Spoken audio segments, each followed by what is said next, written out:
Mpendwa mtazamaji wa Hope Channel Tanzania, ni ukaribishe kwenye kipindi chetu cha Na Tuombe ambacho kinakujia muda kama huu siku ya leo. Mungu akubariki sana, na pia tunamshukuru Mungu kwa kukupatia neema ya kuweza kufuatilia kipindi hiki masaa kama haya. Popote ulipo, ni kukaribishe pia kuwa sehemu ya huduma hii kwa kumtumia ujumbe rafiki yako. Angalau jiwekee utaratibu, kipindi kinapoanza tuma ujumbe kwa watu angalau 5 kwamba kipindi kinaanza. Unaweza ukatuma mapema, kinakaribia kuanza. Mwelekeze ni channel gani, mwelekeze, mtumie hata link ya YouTube ikiwezekana, ili mwenzako naye aweze kushiriki na uweze kushiriki baraka hizi. Tuombe kabla ya kuanza kipindi cha leo. Baba yetu Mungu mtakatifu, na kushukuru kwa upendo, neema yako. Umekuwa nasi katika siku zote, umekuwa nasi kuanzia asubuhi mpaka muda huu tena, tunakutukuza sana. Tunapoingia kwenye kipindi hiki, uendelee kwa pamoja nasi, ukaseme na kila mmoja wetu kama upendavyo, maana we ni Mungu wetu. Kwa jina la Yesu tumeomba na kuamini, amen. Ni imani yangu kwamba kwenye kipindi kilichopita ulibarikiwa sana, na kwa kuwa najua kwamba kuna watu ambao ni mara yao ya kwanza kufuatilia kipindi hiki siku ya leo, huenda somo ambalo limepita hawakulipata. Ninapenda kuanza kugusia somo lililopita angalau kwa muhtasari, ambao unaweza ukachukua hata dakika 10 au zaidi wakati mwingine, ili tunapoingia kwenye somo mada mpya iwe ni rahisi kwako kuelewa, kuunganisha pamoja, ili uweze kufanyia kazi katika maisha yako. Kumbuka, lengo letu kubwa ni kuelewa, sio kumaliza kwa wakati. Ni kweli tutamaliza kwa wakati kwa sababu ya sheria za television, lakini kama kuna kitu kitabaki, tutakiweka kwenye somo lijalo, ili tu uweze kuelewa vizuri, na hii itakusaidia sana katika maisha yako ya kila siku. Sasa basi, hebu tazama mambo yafuatayo. Tulianza kuangalia habari ya Ufunuo sura ya 12, anapoelezea kwamba wakamshinda kwa damu ya mwana kondoo na kwa neno la ushuhuda wao, ambao hawakupenda maisha yao hata kufa. Ni Ufunuo 12 fungu la 11.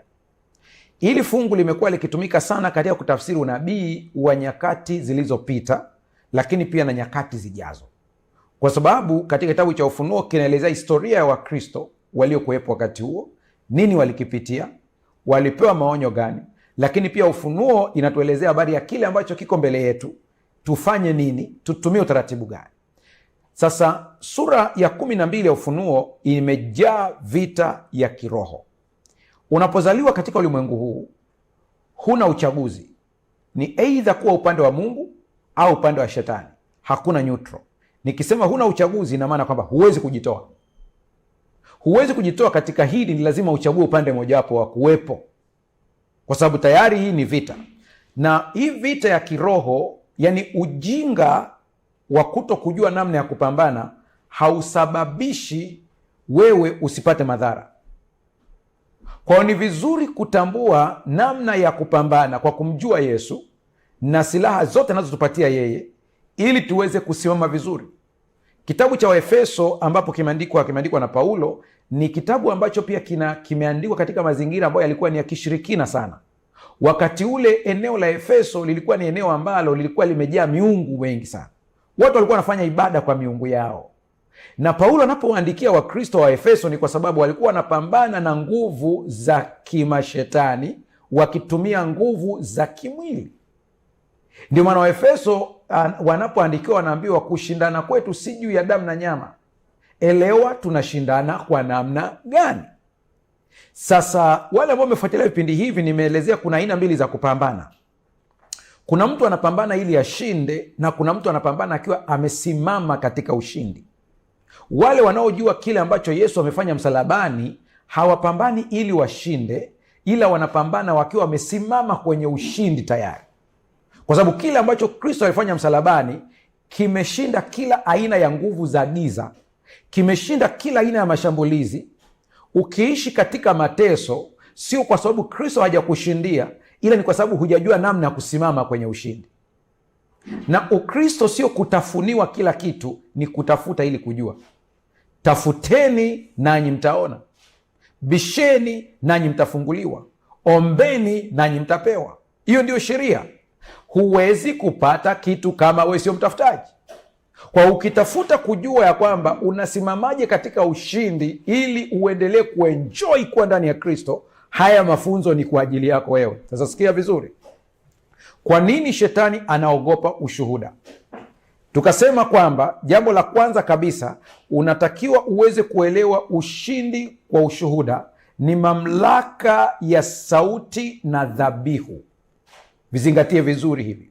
Katika Ufunuo 12:11 ambao tumeisoma tayari, anasema nao wakamshinda kwa damu ya mwanakondoo na kwa neno la ushuhuda wao, ambao hawakupenda maisha yao hata kufa.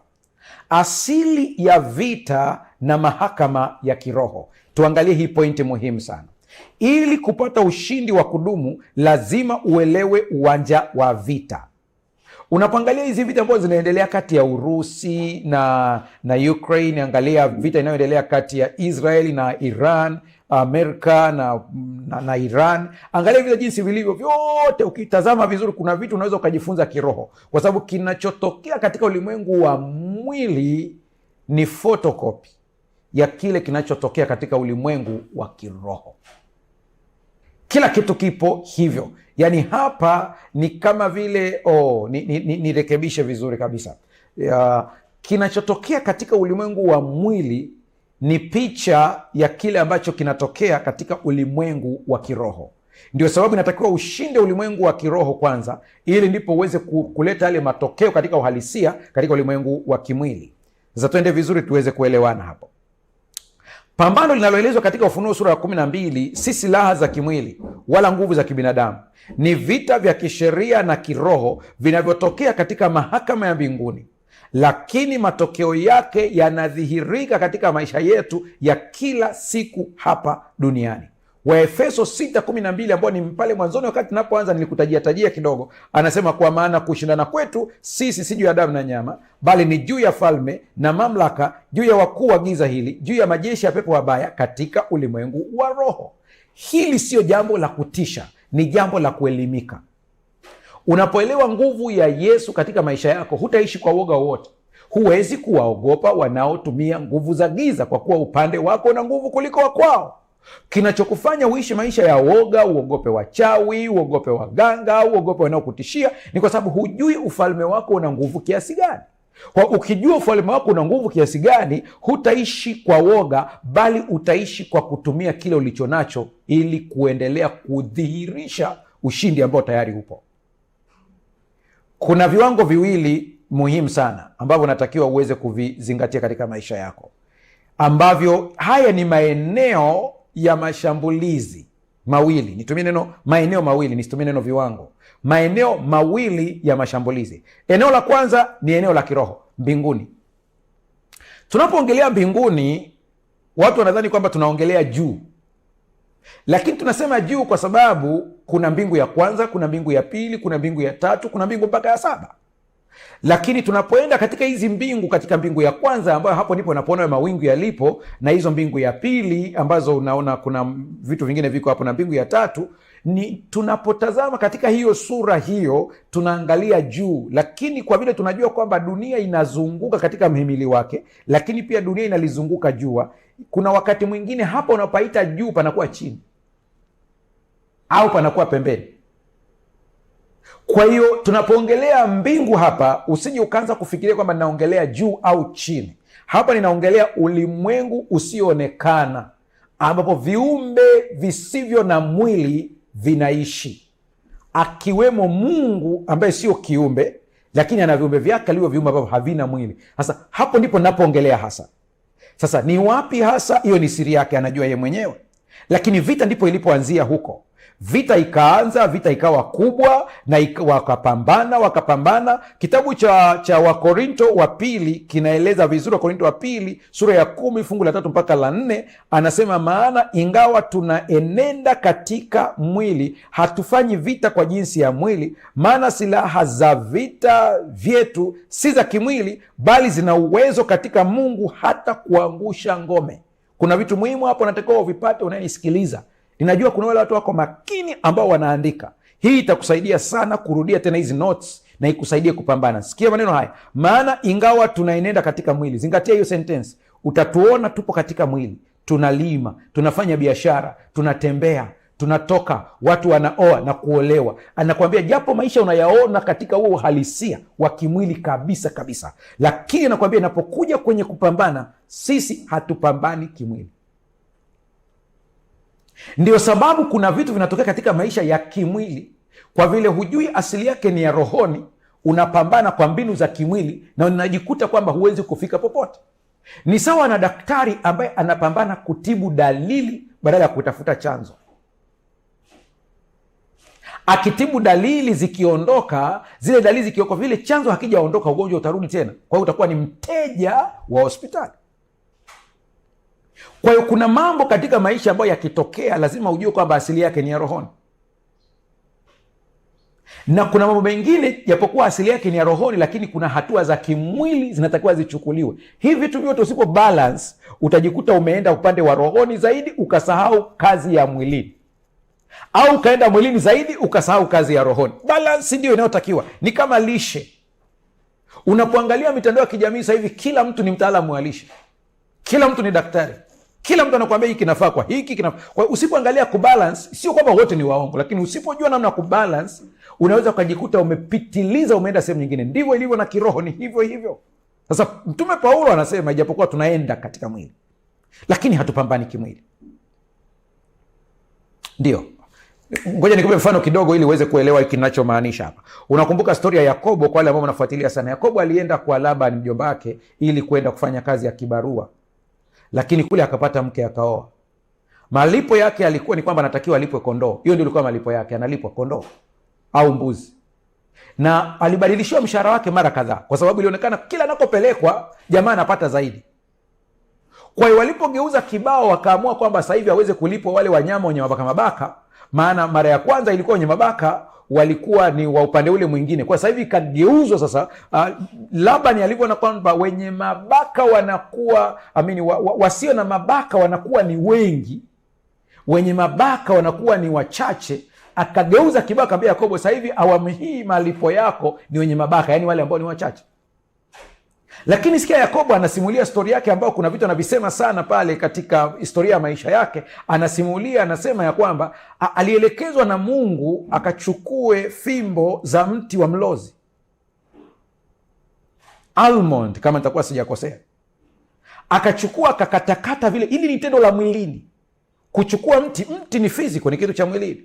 Akachukua akatengeneza yale mabaka vizuri, akaambiwa weka katika maji, akaweka. Biblia inasema natazama wale wanyama walipokuwa wanakuja kunywa maji walikuwa wana mimba, na pale watoto wote wakawa wanapigwa mabaka. Kwa hiyo wakazaliwa wenye mabaka, akapata ng'ombe, akapata mbuzi na kondoo walio wengi zaidi. Lakini angalia hili tukio, ukilitazama unaliona katika mwili, maana alichukua fimbo akaikata na akaiweka. Ni tendo la mwilini. Yakobo hatuambii alipata maelekezo kiroho hadi anapoanza kuongea na mashemeji zake, wanapomwonea wivu, anawasimulia, anasema mimi sijawa mwizi, hii mali nilipewa na Mungu mwenyewe. Anasema baba yenu aliponidhulumu, na tazama wakati wa usiku katika ndoto, anasema naliwaona mabeberu waliokuwa wanawapanda hawa kondoo na mbuzi, walikuwa wana mabaka. Anaongelea changes of DNA. Yakobo anasema kwamba hilo tukio lilikuwa ni tukio la kiroho, lakini litakiwa matendo yake yatendeke, yaonekane. Mchungaji, bado sijakuelewa. Kuna vitu vingine Mungu atahitaji uvitende katika mwili ili kuachilia kile kibatan au ile trigger ya bunduki, ili risasi itoke ya kiroho. Nimenyamaza hapo kidogo ili angalau iweze kuingia kwenye akili yako, uweze kuelewa vizuri. Kuna matendo mengi ya ibada ambayo tunayafanya, kwako linaweza kuwa na faida, kwa mwingine lisiwe na faida, kwa sababu wewe ulifanya katika nguvu na nia ya kiroho. Ni kama vile tunapoongelea habari ya watu wanaenda makanisani, watu wanaenda misikitini, wanatoa sadaka kwa watu yatima, wanasaidia watu. Nimelifundisha hili, nikasema kwamba tendo la utoaji haliwezi kuwa na maana kama halina asili ya rohoni.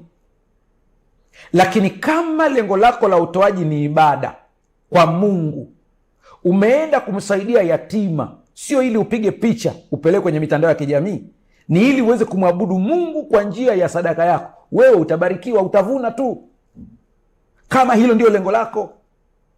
Lakini ikiwa lengo lako ni ili uweze kupiga picha watu wakuone kwamba ni mtoaji, umepata malipo yako tayari. Kama lengo lako la kutoa sadaka, unaenda kutoa sadaka kwa lengo la ibada, unamwabudu Mungu, unakutana na Mungu kwa njia ya matoleo, nataka nikwambie, kama Mungu aishivyo, hutabaki kama ulivyo. Kuna kitu kitatokea tu kwenye maisha yako. Pastor, mimi sija kuelewa. Kamuulize Kornelio, sala zako na sadaka zako zimefika? Kwani walikuwa ni wangapi ambao wanatoa sadaka wakati wa Kornelio? Kwa nini za kwao zisifike? Lakini za huyu yeye zinafika. Mungu atusaidie sana. Mungu atusaidie sana tuweze kulelewa hii. Tuende vizuri sasa. Shetani ni mwendesha mashtaka. Kwenye somo lililopita nilielezea vizuri sana tabia yake. Ufunuo sura ya 12 fungu la 10 anapewa jina la kisheria, mwendesha mashtaka. Kwa maana ametupwa chini mshitaki wa ndugu zetu, yeye awashtakie mbele za Mungu wetu mchana na usiku. Ndio jina lake ambalo anapewa. Somo lililopita ni kuonyesha jinsi ambavyo kazi yake siku zote ni kushitaki. Hakuna siku shetani ambapo hata kuongelesha kitu kizuri.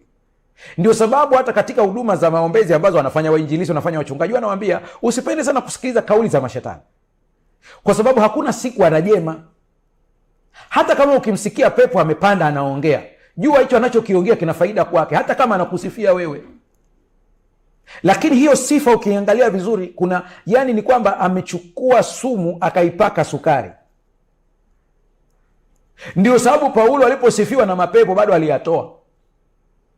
Kila siku alikuwa anamwambia huyu ni mtumishi wa Mungu aliye hai, anahubiri habari za wokovu. Siku ya kwanza, siku ya pili, Paulo akamgeukia yule mjakazi akamwambia pepo, umtoke na usimuingie tena. Akamtoka, kesi ikaanza. Ungesema kwa nini asingemwacha? Maana yanamsifia, anajua kabisa kwamba huyu ni mshitaki, ana triki za hali ya juu sana. Ukimwendekeza tu amekuingiza kwenye 12. Hana nia nzuri na wewe hata kidogo, hata siku moja hana nia.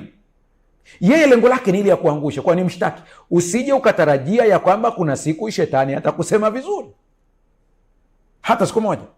Kwa hiyo kwenye mahakama ya mbinguni kuna kitu kilikuwa kinaendelea. Ukitaka ujue kwamba kuna vitu vingi vinaendelea ambavyo sisi hatuwezi kuviona, hata pambano ambalo unalipitia wewe katika maisha yako, kuna uwezekano kuna mjadala wa kiroho unaendelea kati ya Mungu na adui yake kuhusu wewe, ambapo hujui. Sasa kwa nini Mungu anaruhusu hayo yote? Kumbuka shetani alikuwa na mamlaka kubwa, alikuwa anaitwa Lucifer, mbeba nuru. Kwa hiyo alikuwa kati ya viumbe wa Mungu, malaika wenye nguvu kuliko wengine wote. Naposema hivi ni kwa sababu malaika wana magrupu yao na uwezo wao tofauti kulingana na majukumu. Kwa hiyo Lucifer alikuwa kwenye kundi la malaika wenye nguvu. Kwa hiyo katika ile nguvu yake na uwezo wake akamwasi Mungu. Na anamwasi Mungu akihitaji kuanzisha utawala wake na yeye awe mfalme. Anasema Mungu anaabudiwa kwa sababu yeye ni mbabe, kwa sababu ana nguvu sana. Kwa hiyo kana kwamba anasema utuachie na sisi uone, binadamu na viumbe wote watakugeuka we Mungu. Mungu anasema fanyeni mpendavyo, wa kwangu watakuja, maana sijawahi kuonea. Kwa hiyo hii ni fair game, kwamba tumeruhusu mchezo uchezo. Hata kwenye ngumi watu kuna namna wanaangaliwa kwamba umempiga mwenzako, hiyo sio fair. Mungu akaruhusu ya kwamba shetani afanye ya kwake, ili mwisho ahukumiwe kwa haki, ya kwamba tulikupa kila kitu, tukakwambia exercise uwezo wako wote wa kupambana na wa kutawala. Ukifeli, watu watakao kuja kwangu, utawala wangu ndio utakaoonekana. Ndio maana kitabu cha Ufunuo kinasema mwisho kabisa, sasa utawala ni wa Mungu na Kristo wake, ndio mwisho kabisa. Yule mshitaki anatakiwa ajulikane kwamba hawezi kuwa mtawala. Sasa kama katika utawala wake tu, ambaye ni mfalme, ameanza kula kafara za watoto, je, tukimpa tawale dunia nzima itakuwaje? Kama katika utawala wake tu yeye anapenda kutoa kafara za binadamu kwenye ajali, hapo tu ametawala kaeneo kamoja, kakijiji kamoja tu kadogo, je, ukimpa tawale dunia nzima itakuwaje? Bado Mungu anabaki kuwa mwenye haki. Kwa hiyo kuna vitu vinaendelea katika ulimwengu wa kiroho na kesi nyingi zinaendelea, kwa hiyo hatujui kinachoendelea. Ukitaka ujue vizuri ni kitabu cha Ayubu. Wakati Ayubu anapatwa na mambo yote, Ayubu hakujua ya kwamba kuna vikao vimekaa. Alikuwa hana habari kabisa, kwa sababu mshitaki kazi yake ni kushtaki. Kitabu cha Ayubu sura ya 1 fungu la 8 na la 9, Biblia inasema kisha Bwana akamuuliza shetani, je, umemwangalia huyo mtumishi wangu Ayubu?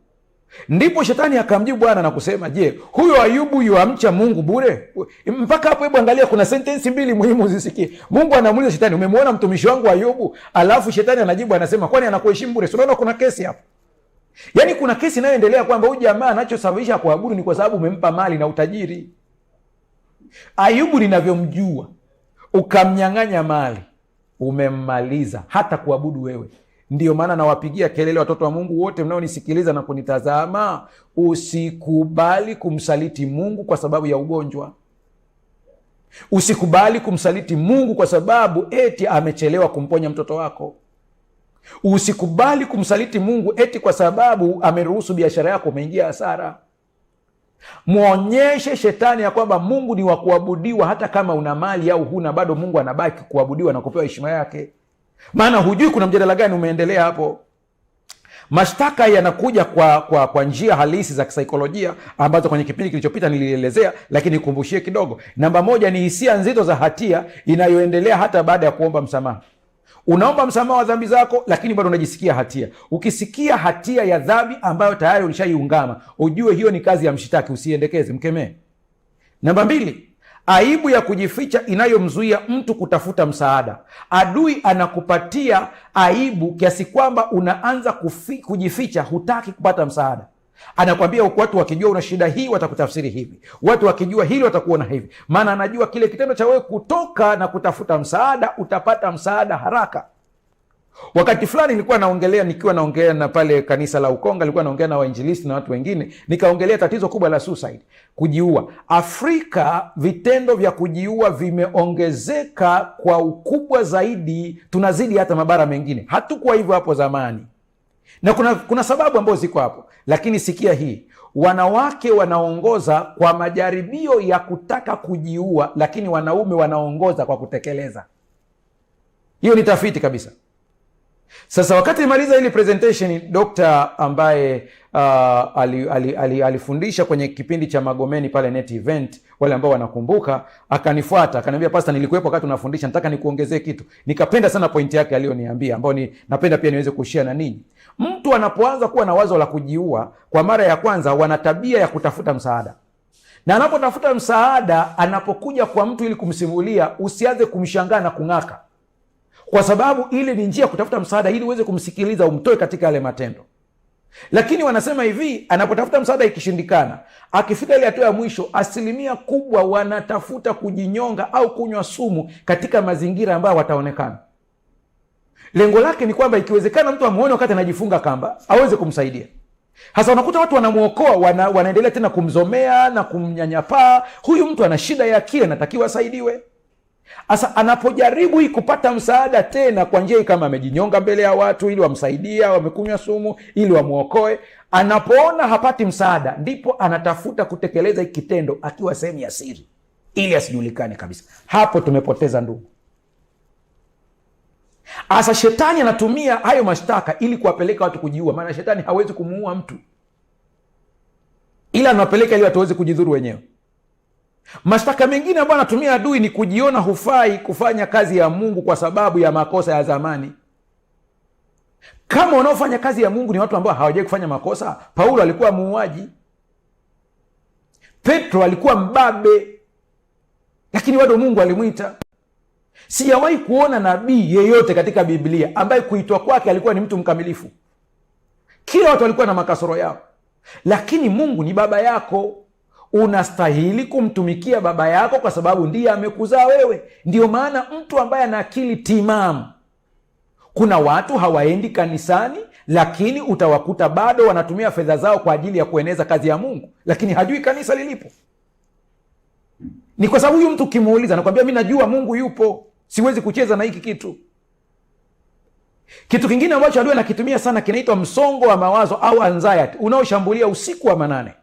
Saa 9, saa 8 unajikuta unaamka kichwa kimejaa. Ukiona hiyo hali, jua adui anaitumia ili kuweza kushtaki. Usikubali jambo hili. Wewe tumia kauli hii, nayaweza mambo yote katika yeye anitiaye nguvu. Mwana akiwaweka huru, mtakuwa huru kweli kweli. Nasema hivi ndugu yangu unayenisikiliza, kuna nguvu kubwa sana kuomba kwa kutumia ahadi za Mungu.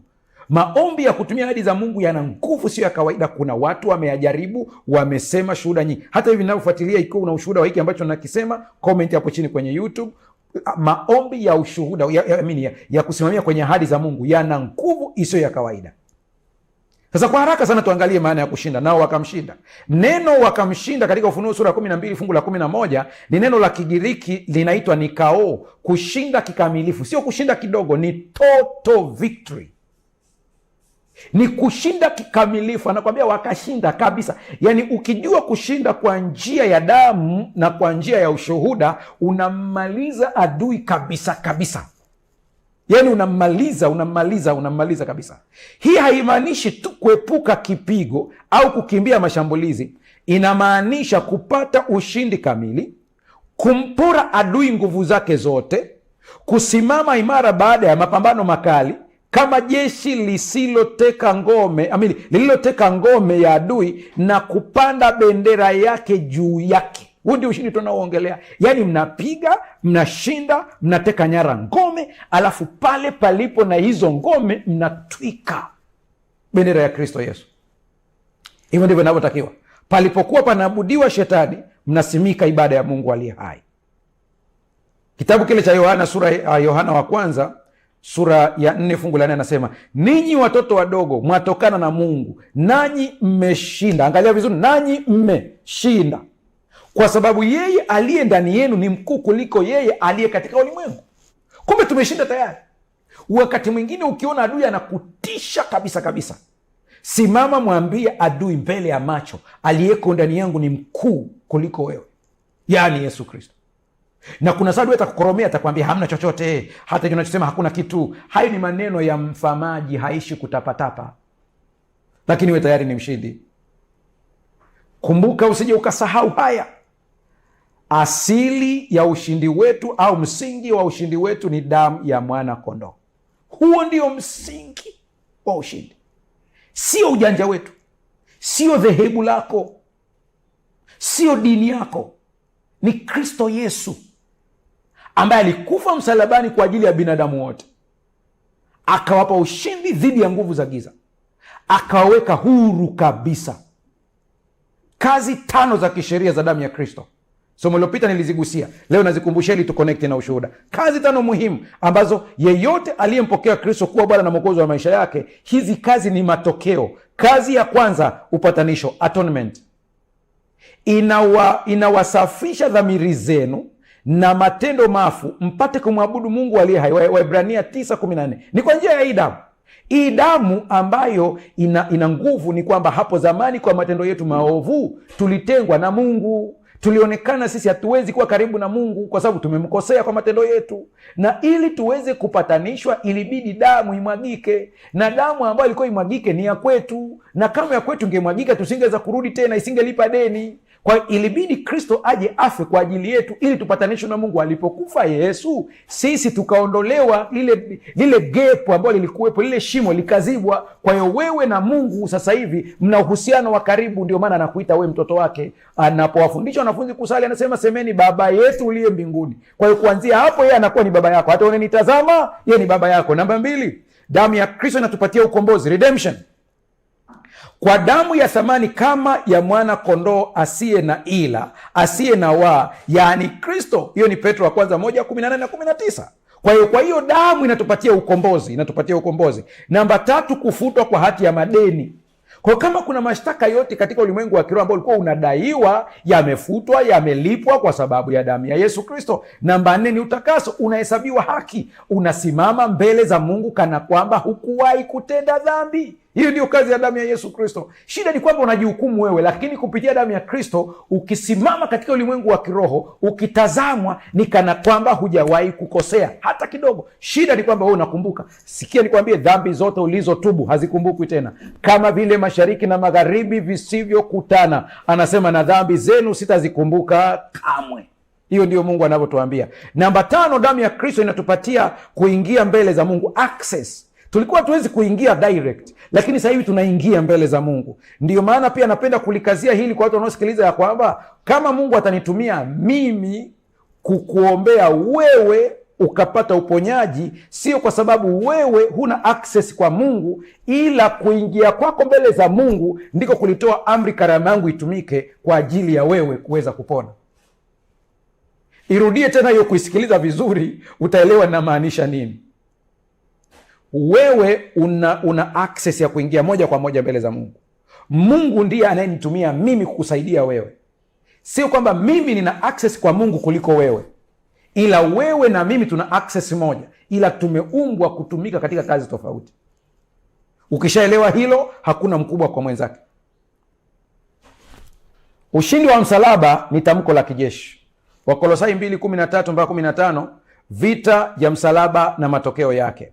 Akiisha kuifuta ile hati iliyoandikwa ya kutushtaki kwa hukumu zake, iliyokuwa na uadui kwetu, akaiondoa isiwepo tena, akaigongomelea msalabani. Akiisha kuzivua enzi na mamlaka na kuzifanya kuwa mkogo kwa ujasiri, akazishangilia katika msalaba huo. Kwa katika ule msalaba pale wa Kristo, wakati Yesu anakufa, kulikuwa na ushindi, tamko la kijeshi ambalo limetamkwa. Aliposema imekwisha, ina maana kwamba imelipwa yote. Nenda ukafuatilie katika somo ambalo tumelifundisha kwenye YouTube huko nyuma huko kuhusu neno imekwisha. Alimaanisha ile ni vita, ni tamko la kijeshi, ni tamko pia la kibiashara, ambapo mtu anapolipa deni ambalo alikuwa amedaiwa, akishtakiwa mahakamani, wanasema fulani namdai pesa zangu. Mahakama inaendesha yale mashtaka vizuri. Ikiendesha, jamaa anaambiwa mlipe mwenzako deni, la sivyo usipomlipa sisi tunakufunga moja kwa moja. Hayo ndio ambayo mtu anaweza akaambiwa. Sasa unakuta wakati anapolipa lile deni, sasa akilipa deni, akimaliza, unamsikia hakimu anatamka, anasema imekwisha. Yaani imelipwa yote. Hicho ndicho Yesu alichotufanyia msalabani, akitamka kwa sauti kubwa, akitangaza katika ulimwengu wa kimwili na ulimwengu wa kiroho, madeni yote binadamu aliyokuwa anadaiwa katika ulimwengu wa kiroho, ili familia yake iteseke, yamelipwa. Ili ateseke uchumi, yamelipwa. Ili dhambi imtawale, yamelipwa. Unayenisikiliza, unaposimama mbele za Mungu kwa ajili ya maisha yako, ambayo unaona kuna vitu kwenye ukoo wenu vinafanana, vya kuanguka kila wakati, vitu vya kupambana na uchumi wenu, vitu vya magonjwa vipo kwenye familia yenu, unaposimama kupambana navyo, usisimame kwa nguvu zako, simama kwa nguvu za Yesu Kristo, maana deni limelipwa. Ikiwa kuna kitu kinadai hiyo hali iendelee ili kiridhike, damu ya Yesu inalipa, lakini unatakiwa ujue kusimama katika ushindi ili uweze kuuona ushindi. Acha kulalamika juu ya hali yenu, acha kuimiliki hali yenu ya kwamba hii ni ya kwenu. Acha kutamka maneno ya kupatia nguvu utawala wa giza. Tamka maneno ya ushindi ya kwamba kupitia Kristo Yesu kila kitu kimepatikana. Alitusamehe makosa yetu yote, alifuta hati ya mashtaka, akaiondoa, akaigongomelea msalabani, akafedhehesha wazi falme na mamlaka, akitupigania kwa ushindi. Msalaba ulikuwa vita, ufunuo ulikuwa ushindi mkubwa uliotangazwa. Mchungaji, hapo sijakuelewa. Ukisikia alifedhehesha, ni sawa uone majeshi yameenda kupiga eneo ambalo lilikuwa ni imara kijeshi, wakawapiga wale majamaa yao yanayojua kupigana, mashujaa, wakawapiga, wakawamaliza, wakawavua nguo, alafu wakawaburuza mtaani. Hiyo ndio kufedhehesha. Hicho ndicho Yesu alichofanya. Mapepo yote kwa mamlaka yake yalipigwa, yakavuliwa nguo, yakaburuzwa. Huyu ndiye Yesu ambaye tunaongea habari zake. Mungu akusaidie sana ili uweze kuelewa vizuri jambo hili na kulifanyia kazi. Sasa sikia, sasa nataka tukimbie katika swala la ushuhuda. Sasa kuna vitu nataka uweze kuvielewa, maana katika Ufunuo sura ya 12 anasema nao wakamshinda kwa damu na kwa neno la ushuhuda. Sasa hivi vitu viwili nataka uvielewe tunaposonga mbele hapa. Damu inatupatia haki, uhalali, lakini ushuhuda unafanya ule uhalali na ushindi kuwa halisi. Okay. Damu inatupatia haki ya kuingia supermarket. Ushuhuda ni kuchukua bidhaa na kutoka nje, maana zimelipiwa. Naona unaanza kuelewa sasa. Unaanza kuelewa sasa. Kwa hiyo kuwa na damu ya Yesu, umepata haki. Ukipata haki, ina maana kwamba wewe unapoingia kwenye ile supermarket, umeruhusiwa kuingia supermarket, chukua kila kitu. unaweza ukaingia na usichukue kitu. Huo ndio ujinga, na hiki ndicho ambacho tunakwenda sasa, ili uingie na uchukue.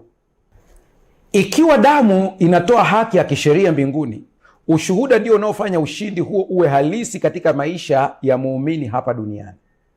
Na hapa ndipo Wakristo walio wengi wanafeli. Wana ujuzi wa neno, wana ufahamu, lakini hawaingizi katika vitendo, yani ushuhuda. Kitabu cha Waebrania sura ya 4 utasoma kwa muda wako. Ukisoma inaongelea juu ya pumziko pale. Lakini mwandishi anasema hivi. Anasema neno lile lilinenwa kwao kama vile kwetu sisi. Anasema lakini halikuwafaa wao kwa kuwa halikuchanganywa na imani. Yaani unapoamini kitu unatakiwa ukitendee kazi. Umeona kama hapa mimi nilivyokaa. Nimekaa kwa sababu na uhakika kuna kiti. Kwa hiyo kama sina uhakika na hiki kiti, siwezi kukaa comfortable.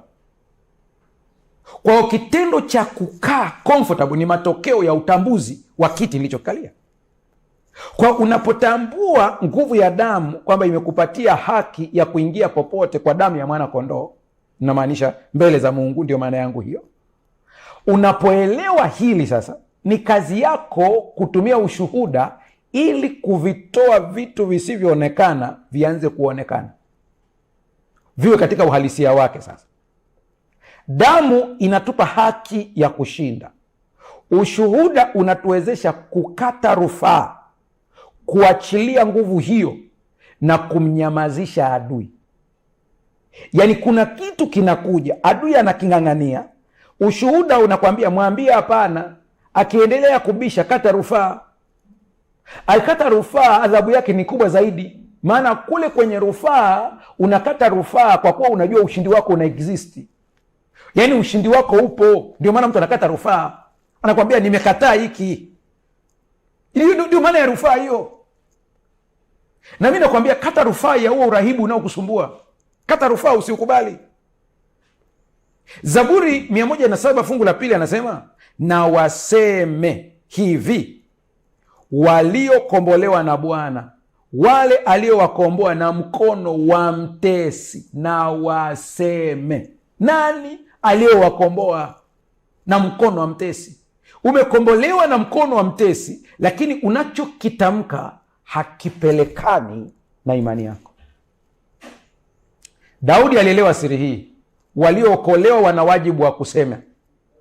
Ukimya ni utii kwa adui. Narudia tena, ukimya ni utii kwa adui. Kuna watu wameponywa magonjwa yao, wanaogopa kushuhudia. Unamtii adui.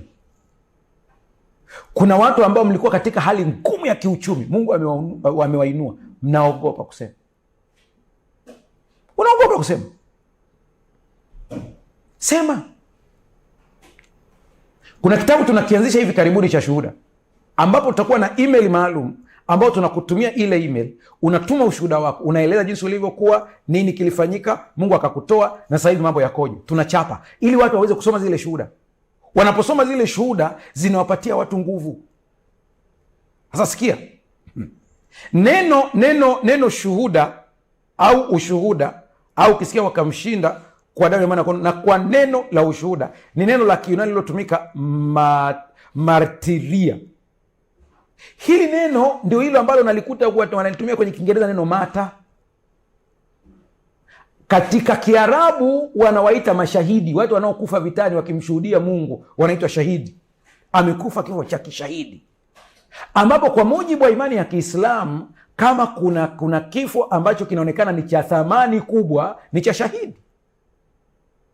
Kwa nini kinaonekana ni cha thamani kubwa? Ni kwa sababu huyu mtu alisimama, hakukubali kuendelea kuishi kama maisha yake yataondoa heshima ya Mungu. Unaona jinsi ilivyo nzito hii? Ndio maana mtu anaitwa shahidi. Sasa habari ya mashahidi ilikuwepo katika Biblia miaka mingi iliyopita. Mtu ambaye hakufa kifo cha shahidi ni Yohana peke yake, lakini wengine wote, Yakobo alikufa kifo cha shahidi, Petro alikufa kifo cha shahidi, Mathayo alikufa kifo cha shahidi. Nenda kawaangalie, wote walikufa kifo cha shahidi. Usije ukachukulia rahisi. Ngoja nikupe mfano. Sina maana kwamba namaanisha hiki ninachokisema kithiolojia kiko sahihi, lakini lengo langu ni kufundisha, kwa sababu ni imani ya watu wengine. Ayatola alivyokufa kule Iran, wakati ule amepigwa akafa, alikuwa ni mzee wa miaka 80 na kitu.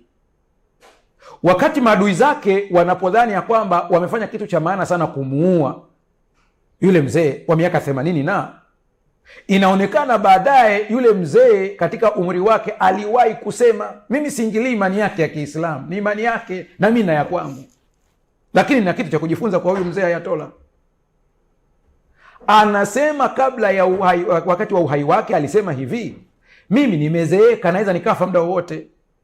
Asema lakini kama kuna kitu ambacho sipendi ni kufia kitandani kama mgonjwa. Akaulizwa, wewe unatamani nini? Anasema kama nikikuwa na uwezo wa kwenda kupigana, ni bora nikafa nikiwa napigania dini. Kwa hiyo ndio maana hata wakati wanampa maonyo kwamba ondoka hili eneo kwa sababu utapigwa, yeye kauli yake ilikuwa, aliwauliza, je, huko mnakonipeleka Wairani wote wanaweza wakaenda? Alipoambiwa hapana, sema nitabaki hapa hapa.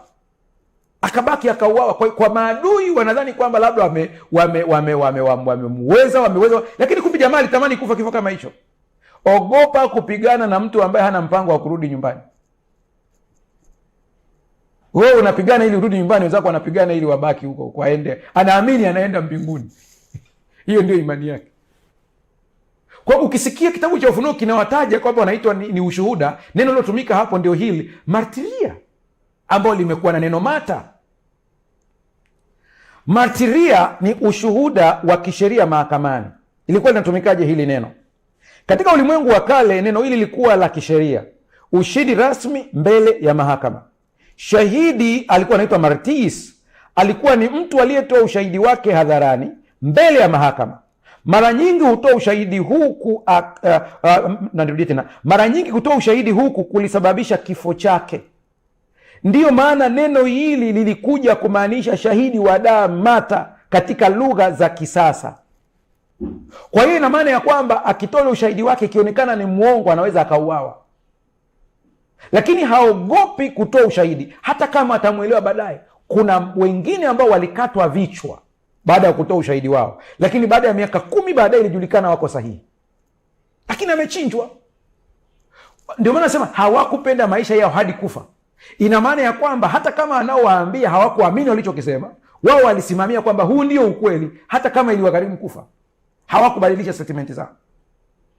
Ndio maana shetani anaogopa sana ushahidi, maana ushahidi unamdhoofisha. Ushahidi unamfunua adui udhaifu wake, na yeye hataki. Hivyo ndivyo ilivyo. Neno la pili muhimu sana, neno logos, ambayo tunatumia neno logos, neno la ukweli wa milele, tofauti na rema. Kuna maneno mawili ya Kigiriki, kuna neno logos na kuna neno rema. Rema ni maneno ya mazungumzo ya kila siku, lakini logos ni neno la Mungu lenye uzito wa milele. Lile neno lilokuwa mwanzo katika Yohana 1:3 linamaanisha Yesu mwenyewe. Ushuhuda wetu unapounganishwa na logos, neno lenye nguvu linalozaa, unakuwa na nguvu ya kiuumbaji. Hapo mwanzo alikuwako neno, naye neno alikuwa kwa Mungu, naye neno alikuwa Mungu. Nenda Mwanzo 1:1, anapoelezea pale, Mungu akasema ikawa, na ikawa. Hiyo ndiyo neno, ndiyo logos inayoongelewa. Kwa ili mambo yaweze kutokea, lazima tuweze kuchanganya ushuhuda wetu na neno. Na hii nimeikazia tena sana sana, ya kwamba hakikisha unakula neno la Mungu. Biblia inakaa kwako. Unakumbuka mwanzoni nimesema kwamba kuna nguvu kubwa ya kusimama katika ahadi za Mungu. Maombi ambayo yanasema katika ahadi za Mungu, ni kwa sababu gani yanakuwa na nguvu? Ni logos. Unasimama katika alichokitamka Mungu. Ulisema. Simama na zile ahadi. Hii ndio ilinisukuma kuandika kitabu cha ahadi za Mungu, kwa sababu unatakiwa usimame katika ahadi. Simama katika ahadi. Kwa nini shetani anaogopa sana ushuhuda? Uhusiano kati ya imani na kukiri. Sikiliza, huwezi kutenganisha ya mawili. Kitabu cha Warumi sura ya 10 fungu la 8 anasema, lakini yanenaje? Lile neno li karibu nawe, katika kinywa chako na katika moyo wako, yaani ni lile neno la imani tulihubirilo. Hey, sikia, kuna kitu cha msingi hapo. Lile neno li karibu nawe, katika kinywa chako na katika moyo. Haya maeneo mawili haya, kinywa na moyo. Sasa liko hapo. Kwa nini uhangaike sana? Liko hapo. Unapotamka, tamka kulingana na neno la Mungu. Amini, amini kwa sababu Mungu amesema. Biblia inasema wala asione shaka nafsini mwake. Nafsi inamaanisha hiyo hiyo, moyo. Usiruhusu mashaka. Kwa nini? Sio kwa sababu nimeona, ila kwa sababu namwamini aliyesema. Hiyo ndio sababu kubwa. Namwamini aliyesema. Sikia vizuri hapa. Warumi 10:10. Kwa maana kwa moyo mtu huamini hata kupata haki, na kwa kinywa hukiri hata kupata wokovu. Umeona jinsi vinavyopelekana hivi vitu? Moyo alafu mdomo. Niliwaambieni kwamba watu walio wengi sana, moyoni ana kingine, mdomoni anatamka kingine. Hizo waya za kiroho lazima zipige shoti. Uwezi ukazalisha umeme kwa hiyo staili. Lazima ujue hizi kanuni uweze kufuatilia vizuri. Wakorinto wa pili 4:13. Lakini kwa kuwa tuna roho ile ile ya imani, kama ilivyoandikwa. Sikia neno, kama ilivyoandikwa, naliamini na kwa sababu hiyo nalinena. Sisi nasi twaamini na kwa sababu hiyo twanena. Unachokitamka, imani yako imejengwa katika msingi wa kitu gani? Hapo ndipo pa kujiuliza. Umejengwa katika hisia au umejengwa katika neno? Na hii connection uangalie vizuri. Unaamini, unanena unachokiamini kwa sababu hilo neno ulilolisema limenenwa na Mungu asiyekosea. Waebrania 11:3. Pale tunajifunza kanuni ya uumbaji. Kwa imani twafahamu ya kuwa ulimwengu uliumbwa kwa neno la Mungu. Nguvu ile ile ya uumbaji inapatikana leo kupitia ushuhuda wetu. Hata watu wasiomjua Mungu wanajua hii kanuni. Bruce Lee aliwahi kusema, usitamke neno baya katika maisha yako hata kwa utani. Kwa nini? Ni kwa sababu kuna saa unapotamka kwa utani, moyo wako utaliamini, na moyo wako ukiliamini linakuja kutokea. Ushuhuda ni rufaa ya kisheria. Ndio. Umeomba, unaona bado inakuwa vile vile. Ushuhuda ni rufaa ya kisheria. Sikiliza rafiki yangu, tunapokaribia na mwisho. Unaposema kwa ujasiri, unatangaza logos, neno linalobadilika kuwa halisi. Unaposema mimi nimesamehewa, familia yangu imelindwa na nimepona, hutoi tu maoni yako, unatangaza logos dhidi ya hukumu ya magonjwa, mafarakano na dhambi. Kwenye kile kitabu ambacho napenda sana kukitaja kwenu cha Ellen White, kinaitwa Njia Salama Ujipatie Amani Moyoni, anapoongelea juu ya mgonjwa aliyeponywa, anasema usingoje mpaka uone umeponywa, bali sema. Anasema si kwa vile umeona, ile ni kwa vile Mungu ameahidi hivyo. Umeona hapa tunasimama kwa kile alichokitamka Mungu. Sikia vizuri hapa. Hii rufaa ya kisheria katika mahakama ya mbinguni. Kitabu cha Wakorintho wa pili 10:5 anasema, tukiangusha mawazo na kila kitu kilichoinuka kijiinuacho juu ya elimu ya Mungu, na tukiteka nyara kila fikra ipate kumtii Kristo. Tunapambana na mawazo. Kuna ngome zimejengwa akilini, ngome za mashaka, ngome za hatia baada ya kutubu dhambi, zote lazima tuziangushe. Kuna ngome zinakupeleka kwenye urahibu wa aina zote ambao unafahamu wewe, iwe ni bangi, iwe ni pombe, iwe ni heroini, iwe ni nini, iwe ni kamari, ni mawazo. Lazima hizo ngome ziangushwe uweze kumtii Kristo. Hicho ndicho kinachosema. Lakini utashindaje? Acha kusema ya kwamba mimi nimeshindwa hiki. Tangaza ushuhuda dhidi ya hiyo. Kitabu cha Mithali 18 fungu la 21 anasema, Mauti na uzima vipo katika nguvu ya ulimi, nao waupendao watakula matunda yake. Umesikia vizuri? Kwa hiyo kumbe ulimi wako huo una uzima alafu una mauti. Wewe ni kazi yako kuamua unazalisha nini. Kama una lengo la kuzalisha uzima, jitamkie mema, acha kukiri matatizo. Lakini mchungaji, hayo ndio nayoyaona. Tunakata rufaa sasa. Umeyaona, tunakata rufaa ya kesi. Tunayakataa kwa kukata rufaa. Na tunakataje? Tunakataa kwa kukiri kile ambacho maandiko yamesema juu yangu mimi. Lakini pia ninakataa kwa kumtamkia shetani na kumwambia kile ambacho Mungu aliwahi kunitendea huko nyuma. Ndio. Mnakumbuka wale ambao mmeangalia somo ambao naamini kwamba wengine mmeliona, tulirusha. Daudi anapoenda kupambana na Goliath, anakutana na Sauli. Sauli anamtisha. Sauli anamwambia wewe ni kijana mdogo. Sauli anamwambia Goliath ana nguvu kuliko wewe. Sauli anamwambia Goliath ana uzoefu wa vita kuliko wewe. Hiki ndicho ambacho kinakuta waumini wengi wanapopambana na Goliathi wao katika maisha yao. Lakini sikia maneno ya Daudi. Daudi anamwambia mfalme Sauli, mimi ninachunga kondoo, kwa hiyo yote madai unayosema kuhusu mimi ni ya kweli. Ana uzoefu kuliko mimi, ana nguvu kuliko mimi. Ni kweli mimi ni mdogo kuliko yeye, ni kijana tu, nakubali yote hayo. Lakini kuna kitu mfalme ukijui, katika kuchunga kondoo kwangu nimewahi kukutana na simba aliyekuja kurarua.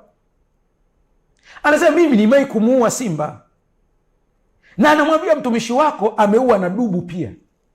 Hii ni shuhuda. Wewe ambao unasumbuka sasa, hakuna kitu ambacho unaweza kumtamkia shetani hata kimoja tu. Ukamwambia usinihangaishe, usinisumbue kwa vidonda vya tumbo. Mungu aliwahi kuniponya malaria. Mungu aliwahi kumponya mtoto wangu ABCD. Huna kitu ambacho unaweza kukisema. Kuna muunganiko mkubwa kati ya ushuhuda wa kiroho na saikolojia ya binadamu. Sikia mambo yafuatayo. Aibu na siri ndivyo vinavyolisha nguvu za giza. Ndio chakula chao. Shetani anatumia aibu na hatia kufunga vinywa vya waumini hata ndani ya kanisa. Sayansi ya kisasa ya saikolojia imegundua ukweli ambao Biblia ilifundisha miaka 2000 iliyopita. Aibu iliyofichwa, hidden shame, inazalisha yafuatayo: kutengwa kwa jamii. Tunaita kutengwa kwa jamii au kujitenga na jamii, social isolation. Inazidisha msongo wa mawazo, maana hutaki kujichanganya na wenzako. Namba 2, mifumo ya tabia inayodhuru, self destruction. Ukianza kujitengatenga, unaanza kufanya vitu ambavyo vinakudhuru wewe mwenyewe. Unaanza kuvuta sigara, unaanza kuvuta bange, unaanza kunywa pombe ukidhani kwamba unajisaidia wewe mwenyewe, kumbe unajidhuru wewe mwenyewe. Namba 3, ugumu wa kuunda mahusiano ya kweli ya imani, yani ya kuamini watu. Unaanza kutilia mashaka kila mtu, huwezi kutrust watu tena. Hali ya ulinzi wa kudumu, yani unakuwa katika kujilinda, kujihami kila saa. Kuishi katika tahadhari inayochochea akili. Kwa hiyo unajikuta umechoka, maana kila mtu unamuona mbaya, unaishi kwenye tahadhari kubwa sana. Suluhisho: muumini anapokiri na ushuhuda jinsi neema ya Kristo ilivyomtoa, iwe ni uraibu, iwe ni chuki, iwe ni msongo mkali wa mawazo, anavunja nguvu ya siri iliyomtesa kisaikolojia. Kabla sijafika mwisho wa somo la leo, nataka nikuambie pointi muhimu sana ya mwisho. Uponyaji wa kweli kupitia kukiri au shuhuda. Uponyaji wa kweli wa kihisia huanza pale tunapoleta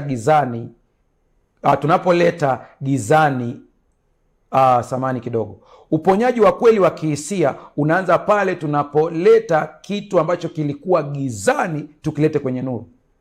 Ndio uponyaji wa kweli unapoanzia hapo. Hilo litambue vizuri kabisa. Kitabu cha Yakobo 5:16 anasema, ungameni dhambi zenu ninyi kwa ninyi na kuombeana mpate kuponywa. Kuomba kwake mwenye haki kwafaa sana, akiomba kwa bidii. Yule mtu uliyemkosea ambaye kila siku unajificha, unamkwepa, mface, mwambie ukweli. Mwambie nimekosea, nisamehe. Ongea kutoka moyoni. Umetoa gizani hicho kitu, umekileta kwenye nuru. Namba 2, Mithali 28:13. Afichaye dhambi zake hatafanikiwa, bali yeye aziungamaye na kuziacha atapata rehema. Kanuni ni ile ile. Peleka mbele za Mungu, mwambie Mungu ukweli wa kile ulichokikosa. Sio kama Mungu hajui, ila unapofanya vile umekichukua mwenyewe kutoka gizani umekileta nuruni. Zaburi 32 fungu la 3 na la 5, niliponyamaza mifupa yangu ilichakaa kwa kuugua kwangu mchana kutwa. Nilikujulisha dhambi yangu, wala siku kuficha upotovu wangu. Hii ni kanuni hiyo. Kuna vitu vingi vinakutesa, ukipata mtu wa kumwambia tu ndio umefungukiwa, lakini zaidi sana mwambie Yesu. Nguvu ya ushuhuda kisaikolojia. Nguvu ya ushuhuda ni nguvu ya kuumba upya mazingira yetu ya ndani. Mithali 18:21 kama tulivyosoma, mauti na uzima vipo katika nguvu ya ulimi, nao waupendao watakula matunda yake. Maandiko ya matatu ya mwisho ya kusaidia. Zaburi 40:10, siku waficha makutano makubwa fadhili zako na kweli yako. Waambie watu kile ambacho Mungu amekutendea. Mathayo 5:9, heri wapatanishi, maana hao wataitwa wana wa Mungu. Kwa kuwaambia watu kile ambacho Mungu amekutendea, unawapatanisha watu na Mungu, kwa kuwa wanaanza kumwona Mungu ni rafiki, si adui. Ufunuo 11:3, nami nitawaruhusu mashahidi wangu wawili, nao watatoa unabii. Hili ni Agano Jipya na Agano la Kale. Mashahidi wawili watatoa unabii. Hivi ni vitabu ambavyo usiache. Usije ukasema mimi natumia kimoja kingine naacha. Hao mashahidi wawili watakupa ushuhuda wa kusimamia. Rafiki yangu unanisikiliza, tunapokwenda kumaliza sasa, wakamshinda kwa damu ya mwana kondoo na kwa neno la ushuhuda. Unakiri nini katika mdomo wako? Kumbuka, kiri ushindi kama unavyotajwa katika Biblia. Tamka kile ambacho Mungu alikutendea. Jitamkie mema yanayokuja kana kwamba yapo. Hiyo ni prophetic declaration, ni matamko ya mambo yajayo kwa imani. Kumbuka nimesema yote tunayotamka lazima yawe na msingi katika neno, sio hisia zetu, sio mihemko, neno. Shetani anaogopa sana ushuhuda. Ndio maana kuna mtu akijaribu kusimama kusema kile ambacho Bwana amemtendea, shetani anamtisha. Watu watakuonaje? Ukweli ni kwamba ushuhuda ni kitu rahisi. Tunapoingia kuomba sasa, usiongee mengi vitu vyako vya siri. Huna sababu ya kuongea kila kitu. Waambie ulikuwaje, Mungu amekutendea nini, na sasa hivi ukoje. Huna haja ya kusimulia kwamba ulikuwa changudoa, watu wakajua mambo yako yote, wengine watakunyanyapaa. Lakini ukiwaeleza tu ya kwamba niliishi maisha ya dhambi huko nyuma, nilikuwa na urahibu na matendo machafu yasiyofaa, lakini Bwana akanitoa. Sasa hivi namshukuru Mungu, sitamani hata kurudi huko tena. Huo ushuhuda una nguvu. Wale ambao mlikuwa mnavuta sigara, bangi, mnaweza mkasema, haina shida. Chuja ushuhuda wako. Ukiona ya kwamba kuna vitu havifai kusema hadharani, ukave vizuri, lakini usiache kusema. Wewe ni mshindi unanitazama, kwa jina la Yesu Kristo. Umebarikiwa. Umeolewa. Ndio, umeoa hata kama huoni sasa, kwa imani. Umepona. Nguvu za giza zimekimbia. Uko huru. Hii ndiyo imani na ushuhuda unaotakiwa. Wakamshinda. Na tunapokwenda kuomba sasa, Mungu akutende hivi na kuzidi. Tuombe. Baba, katika jina la Yesu, ninakushukuru kwa ajili ya mtazamaji. Asante maana leo tumeelewa nguvu ya ushuhuda. Kuanzia sasa, kila kitu ambacho adui alikuwa ameteka nyara kikarejeshwe kwa nguvu na haki ya damu ya Yesu. Jina la Yesu lipitalo majina yote likampe ushindi katika yote anayoyapitia. Natamka ushindi kwa imani kupitia neno lako Mungu wetu, ahadi uliotupatia ya kwamba watoto wako watakuwa ni washindi siku zote. Asante maana ugonjwa utaondoka. Unaweza ukamtendea muujiza kwa njia ya hospitali, ukamtendea muujiza wa kuondoa ugonjwa bila hata kujua umetokaje. Una njia maelfu, lakini katika yote ndiwe utendaye. Kila aliyefungwa na nguvu za giza kuanzia sasa ziondoke. wanaofanya biashara na kuhangaika wakaanze kupata baraka ya kupanda 1 wakavune 100 kwa jina la Yesu Kristo. Lakini katika kila mafanikio watambue ni Mungu anayetuwezesha. Kwa jina la Yesu tumeomba na kuamini, amen.